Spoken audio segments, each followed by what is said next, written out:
Bismillahirrahmanirrahim. Assalamu alaikum traders. I'm your fellow trader Ayub Rana and you are watching your own channel Trade Track. आज की video में हम gold को analyse करेंगे 21 मार्च Tuesday के लिए। गोल्ड को एनालाइज करने से पहले हम डॉलर इंडेक्स और 10 ईयर यील्ड्स का चार्ट देखते हैं, क्योंकि ये कोरिलेटेड चार्ट हैं, तो इनसे हमें फिर एनालिसिस में मदद मिलती है, तो ये चार्ट देखना लाजमी होता है। लेकिन उससे पहले मैं आपको ये बताने में खुशी महसूस करूँगा कि कल हमारा जो प्राइवेट ग्रुप है अल्हम्दुलिल्लाह सुम्मा अल्हम्दुलिल्लाह उसमें हमने 500 पिप्स का प्रॉफिट बनाया, जो कि हमारा एक वीकली टारगेट होता है, वो हमने एक दिन में अचीव किया। लेकिन अल्हम्दुलिल्लाह कल के दिन हमारा परफेक्ट दिन रहा। तीन हमने ट्रेड्स ली गोल्ड में और तीनों के टीपी हिट हुए, और छोटी ट्रेड्स भी नहीं, हमारी ट्रेड्स कम से कम जो है 100 या 150 पिप्स की होती हैं। और स्टॉप लॉस मेरा पहले तो 20-30 पिप्स का होता है, लेकिन कल के दिन स्टॉप लॉसेस बड़े बन रहे थे 50-50 पिप्स के, लेकिन I was confident that we are gonna hit the TP, और अल्हम्दुलिल्लाह हमारे टीपी हिट हुए हैं। और मेरे ग्रुप मेंबर्स तकरीबन आपको कमेंट करके नीचे बता देंगे। और अगर आप मेरा प्राइवेट ग्रुप ज्वाइन करना चाहते हैं, जो कि बिल्कुल फ्री है, कोई फीस नहीं है, आप क्या करेंगे कि नीचे लिंक्स गिवन है, IB लिंक्स, एक्सीनेस और ऑक्टा एफएक्स के। आप मेरे लिंक से, या तो अगर आपने अकाउंट नहीं बनाया तो अकाउंट बनाइए, अगर आपका एक्सीनेस और ऑक्टा एफएक्स में पहले से अकाउंट है तो आप मुझे व्हाट्सएप कीजिए, मैं आपको पार्टनर कोड सेंड करूंगा, आप अपना IB चेंज कीजिए, मुझे स्क्रीनशॉट भेजिए, मैं आपको अपने प्राइवेट ग्रुप में ऐड कर दूंगा। सिंपल सा तरीका है ग्रुप में ऐड होने के लिए। और ग्रुप में सिर्फ सिग्नल नहीं दिए जाते, बल्कि 24 घंटे में स्पॉट अवेलेबल होती है। आपको कोई मसला आ रहा है ट्रेडिंग में, आपका कोई अकाउंट फंसा हुआ है या फिर आपकी कहीं पे ट्रेड फंसी हुई है, आप मुझे पूछ सकते हैं, आप मुझसे मशवरा कर सकते हैं। और उसके साथ साथ हम ट्रेड डिस्कशन करते हैं कि अभी ट्रेड लेनी है नहीं लेनी, हमने ये ट्रेड ली है तो क्यों लिया, इसकी रीजनिंग क्या है, तो लर्निंग मटेरियल साथ साथ प्रोवाइड किया जाता है। चलते हैं एनालिसिस की तरफ। ये जो है डॉलर इंडेक्स का डेली का चार्ट है। इसमें अगर हम देखें तो कल मैंने आपको बताया तो था कि यहाँ पे जो है ये न्यूली एक डेली ऑर्डर ब्लॉक बना है, और मार्केट जो है इसमें ऊपर की तरफ जा सकती है, जाते हुए नीचे अपने स्लो की लिक्विडिटी और स्लो की लिक्विडिटी गैप कर सकती है। और अल्हम्दुलिल्लाह जैसा मैंने आपको बताया था, मार्केट ने परफेक्टली वैसा ही किया। मार्केट ने ऑर्डर ब्लॉक को हिट किया और अपने लोज की लिक्विडिटी मार्केट इस टाइम क्लियर कर चुकी है। और यहाँ पे अगर जो देखें कैंडल जो बनी है डॉलर इसमें 10 ईयर यील्ड्स में, ये कि रिजेक्शन कैंडल बनी है। इसको अगर हम डोजी कहें तो डोजी भी है, और ग्रेव स्टोन डोजी, जी नहीं ग्रेव स्टोन डोजी है।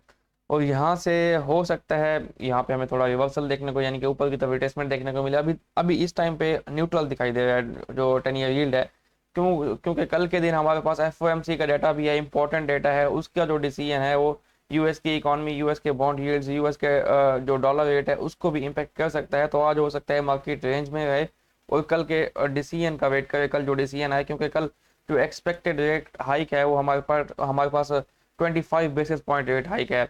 अगर तो कल 25 बेसिस पॉइंट रेट हाइक होता है तो कोई इतनी बड़ी बात नहीं होगी, मार्केट्स में कोई इतना बड़ा भूचाल नहीं आने वाला, क्योंकि आई थिंक के मार्केट जो है 25 एक्सपेक्टेड जो रेट हाइक होता है उसके जो इम्पैक्ट को मार्केट पहले से ऑब्जर्व कर चुकी होती है। लेकिन अगर 50 बेसिस रेट हाइक होता है 50 बेसिस पॉइंट, तो वो एक अलग चीज़ होगी, उससे भी US को स्ट्रेंथ मिलेगी और फिर डॉलर को स्ट्रेंथ मिलेगी, गोल्ड भी मजीद डाउन आ सकता है।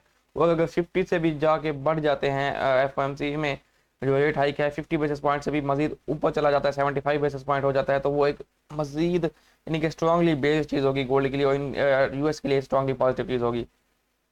लेकिन फिलहाल ऐसा होता हुआ दिखाई नहीं दे रहा, क्योंकि वो कहते हैं ना FOMC, ये जो फेडरल फंड है, फेडरल फंड है इनका, फेडरल बैंक है, फंस चुका है, वो आगे कुआं पीछे खाई, क्योंकि रेट हाइक्स कर रहे हैं वो उसको इन्फ्लेशन को कंट्रोल करने के लिए।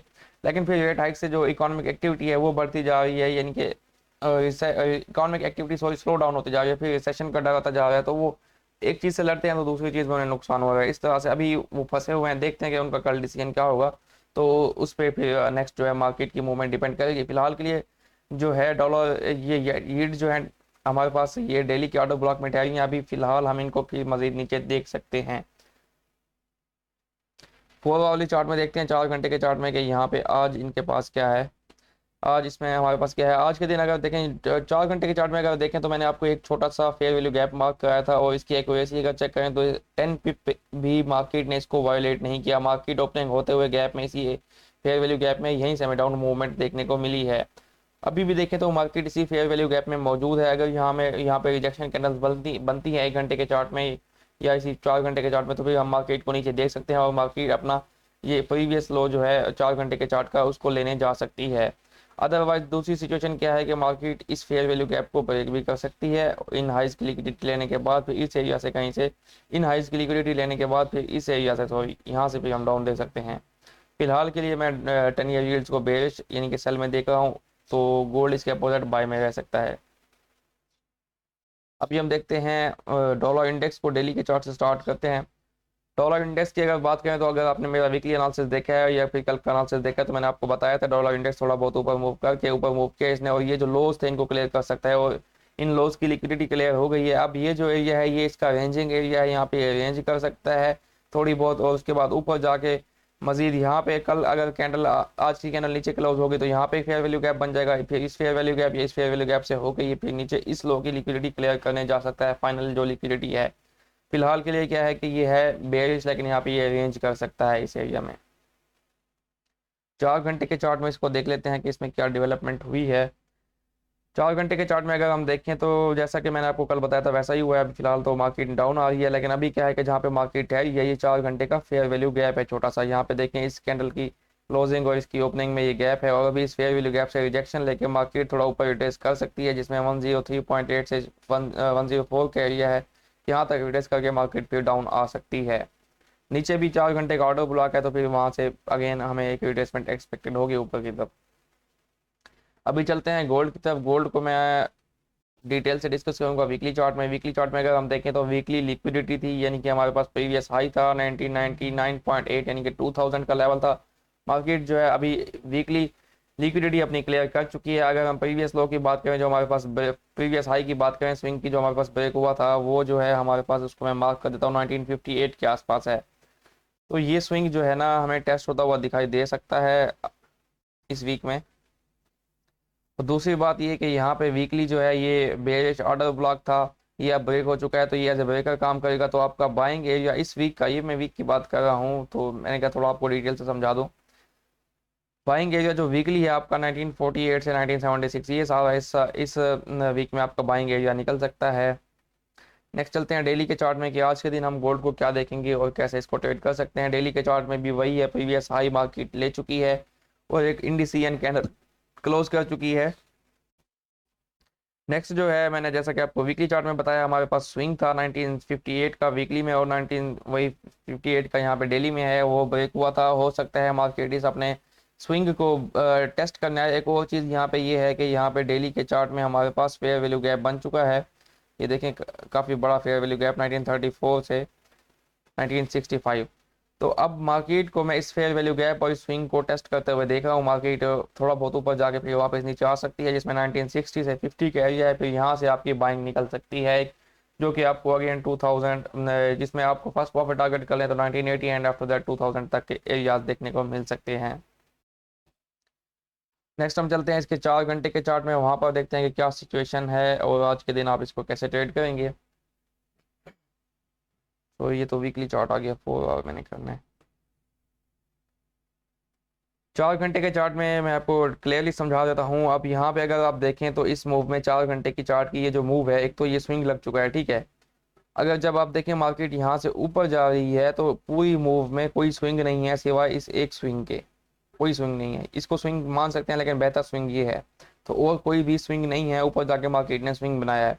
अब जब दो स्विंग्स इस तरह से बन जाते हैं तो आपने क्या करना होता है, अगर आपका डेली का एनालिसिस भी यानी कि बाई की तरफ है, बुलिश है, तो आपने क्या करना है, लोअर स्विंग से हायर स्विंग की तरफ आपने ये फिब लगाना है। फिब लगाने के बाद आपने एक एरिया निकालना है 0.5 का। अब 0.5 का एरिया मेरे पास 1958 का यानी कि 50% रिट्रेसमेंट लेवल है। तो जब अब मैंने बाय करना है, या तो मैं 50% रिट्रेसमेंट लेवल पे बाय करूंगा या इससे नीचे बाय करूंगा। मैं देखता हूँ कि टेक्निकल एनालिसिस मेरा कहाँ पे अलाइन हो रहा है। तो हमारे पास फिब की मदद से भी 1960 का एरिया निकल रहा है, इससे नीचे नीचे हमने बाय करना है। तो अब अगर मैं 1960 के नीचे बात करूँ तो मेरे पास 4 घंटे का ये फेयर वैल्यू गैप है, जो कि 1961 से 1946 का है।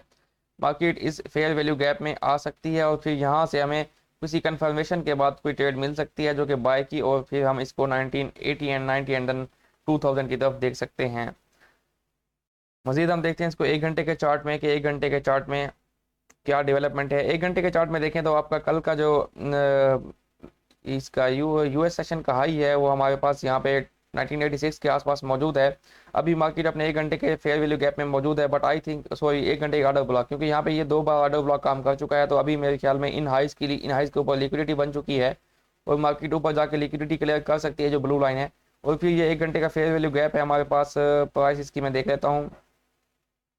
1995 से 1988, इस फेयर वैल्यू गैप में हमें अगर ब्रेकअप स्ट्रक्चर मिला 5 मिनट में, कोई कंफर्मेशन हुई, ब्रेकअप स्ट्रक्चर हुआ, तो फिर हम इसको यहाँ से सेल कर सकते हैं और इसमें हमारा प्रॉफिट टारगेट जो है फिर वो 1968 एंड देन 1960 तक हो सकता है। ये डेली का फेयर वैल्यू गैप है, इसको हम रिमूव कर लेते हैं यहाँ से अर्ली चार्ट से। अब जो 4 घंटे के चार्ट का हमने फेयर वैल्यू गैप मार्क किया था उसमें एक बेहतर मजीद डेवलपमेंट ये है कि यहाँ पे हमारे पास 1 घंटे का छोटा सा ऑर्डर ब्लॉक भी है, जो कि प्रॉपर ऑर्डर ब्लॉक नहीं है क्योंकि कैंडल ने हाई ब्रेक नहीं किया, लेकिन यहाँ पे फिर इस एरिया में हम मार्केट को देख सकते हैं, इस एरिया से यहाँ से हमारी बाय निकल सकती है। तो दोनों तरह की ट्रेड मिल सकती हैं आपको, बाय की भी सेल की भी। आज का दिन मिक्स रहेगा क्योंकि कल के दिन एक बड़ा इवेंट है फंडामेंटल। तो मार्केट जो है फिलहाल मैं आपको बताऊं तो ये 1950 से 2000 की रेंज आज के दिन में हमें देखने को मिल सकती है। तो नेक्स्ट देखते हैं यूएस ऑयल को। ऑयल पे मेरा इतनी तवज्जो नहीं होती क्योंकि मैं इसको ट्रेड नहीं कर होता, मैं सिर्फ एक पेयर को ट्रेड करता हूँ, गोल्ड को। अल्हम्दुलिल्लाह गोल्ड में हमारी ट्रेड्स परफेक्ट जाती हैं, तो इस वजह से ऑयल का सिर्फ मैं एनालिसिस प्रोवाइड करता हूँ। और ये एक हाईली वोलेटाइल पेयर है, जो मेरे ग्रुप मेंबर्स हैं उनकी इक्विटी इतनी ज़्यादा नहीं है मुझे मालूम है, तो यहाँ पे इस पेयर पे ट्रेड करना उनके लिए रिस्की हो सकता है क्योंकि इसके $1 की मूव में आपको 100 पिप्स या तो गेन होगा या लॉस होगा। तो इसलिए ये हाईली वोलेटाइल है और इसमें दिन के 500-600 पिप्स की मूव हो जाते हैं, कभी 1000 पिप्स की भी, तो इससे दूर रहना ही बेहतर होता है छोटे अकाउंट्स वालों के लिए। अभी देखें तो वीकली चार्ट में इसमें क्या है, वीकली चार्ट में इसने क्या किया कि ये अपना स्विंग ब्रेक किया था। आज के दिन मुझे स्विंग होता टेस्ट होता दिखाई दे रहा है इस वीक में 70 के आसपास, और फिर इस स्विंग से या फिर थोड़ा सा ऊपर जाकर 72 के आसपास से हमें सेलिंग मिल सकती है, जो कि आपको 62 का area as a profit target दे सकती है। डेली के चार्ट में से देखें तो डेली के चार्ट में ये एक रिजेक्शन कैंडल बना चुका है, अच्छी बुलिश हैमर कैंडल बना चुका है और ये अपने ऑर्डर ब्लॉक एरिया से रिजेक्शन ले चुका है। ऊपर की तरफ अगर हम देखें तो हमारे पास 71 के आसपास तक की सेलिंग एरियाज निकल रहे हैं, तो ये 71 का एरिया जो है इसको हमें 4 घंटे में देखना पड़ेगा कि क्या आया यहाँ पे कोई ऑर्डर ब्लॉक है हमारे पास। जी पहले तो ये ऑर्डर ब्लॉक है 70 का। अच्छा मैं ऑर्डर ब्लॉक्स आपको बता रहा हूँ, एरियाज मार्क करके बता रहा हूँ, इसका ये मतलब नहीं है जब भी इस एरिया में मार्केट पहुंचे तो आपने बस सेल सेल लगा देनी, ऐसा नहीं करना। 5 मिनट के चार्ट में ब्रेकअप स्ट्रक्चर देखना है, अगर आपको मिलता है तो आपको इसको सेल करेंगे, अदरवाइज नहीं। ये 69 का एरिया, यहाँ से अगर सेलिंग मिलती है तो यहाँ से सेल करें, अदरवाइज आपको 69 से 70 का एरिया, ठीक है। अदरवाइज आपको 72 के आसपास या 74 के आसपास यहाँ पे कहीं पे भी ब्रेकअप स्ट्रक्चर 5 मिनट 15 मिनट के चार्ट में मिलता है और वहाँ पे किसी फेयर वैल्यू गैप या ऑर्डर ब्लॉक में आपको एंट्री मिलती है तो आप सेल करें, अदरवाइज ऐसे इन लेवल्स पे अंधाधुंध सेल नहीं करनी, यानी कि ब्लाइंडली सेल नहीं करनी। बाय की तरफ भी देखा जा सकता है, बट अभी मेरा इसमें ऑयल में मेरी जो सजेशन है वो बाय की तरफ नहीं है। अलबत्ता इसने बहुत अच्छी कैंडल क्लोज की है डेली में, रिजेक्शन कैंडल। हो सकता है आपको इसकी बाय मिल जाए 66 या 65 के आसपास, बट 10 से 15 पिप्स के स्टॉप लॉस से बड़ा स्टॉप लॉस मत दीजिएगा। 65 से 66 के एरिया में कहीं से भी यहाँ से बाय निकल सकती है। अगर ये पहले यहाँ पे आता है तो फिर आपको ये 70 की तरफ जाता हुआ दिखाई दे सकता है। And after all, thank you for watching and good luck for your trades. अल्लाह हाफिज़।